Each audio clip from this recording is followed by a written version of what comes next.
एउटा देशमै कस्तो विचित्र मानसिकता बनेको छ भने हेरेर मान्छे हेरेर पार्टी हेरेर समूह हेरेर के हेरेर कानुन हेरेर होइन त्यो हेरेर फैसला गर्ने अदालत समेतको त्यस्तो परिपाटी देखिन्छ। म सम्मानित सर्वोच्च अदालतको हिजोको एउटा फैसला सम्झिन चाहन्छु। यसो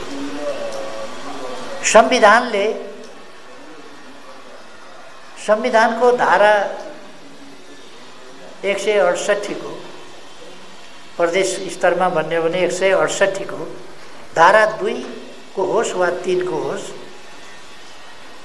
अथवा 5 को होस्, ती सरकारहरू त्यो मुख्यमन्त्रीले 1 महिनाभित्र विश्वासको मत लिनुपर्छ, 30 दिनभित्र विश्वासको मत लिनुपर्छ भनेर संविधानले भनेको छ।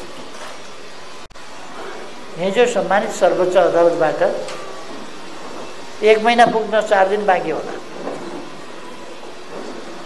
संविधानले 30 दिनको समय दिन्छ, 30 दिनभित्र विश्वासको मत ल्याऊ भन्छ।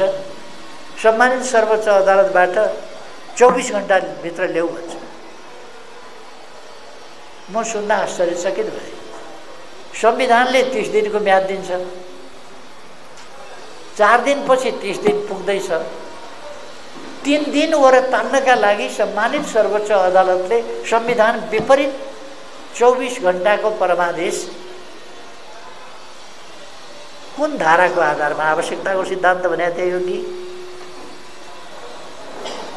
म अदालतलाई पुरा सम्मान गर्छु। अदालतको निर्णय हामी कार्यान्वयन पनि गर्छौँ, तर मेरो आग्रह कति हो भने सम्मानित अदालतबाट पनि खुद आफ्नै मर्यादा, संविधानको मर्यादा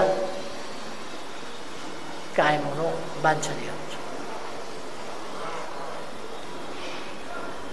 परिस्थिति हेरेर, मान्छे हेरेर, अनुहार हेरेर कुनै हिसाबले फैसला होइन, संविधान, कानुन र न्याय हेरेर फैसला गर्नुपर्छ। संविधान विपरीतको फैसला सधैँ नेकपा एमालेकै भागा पर्छ। फेरि त्यस्तो फैसला छ।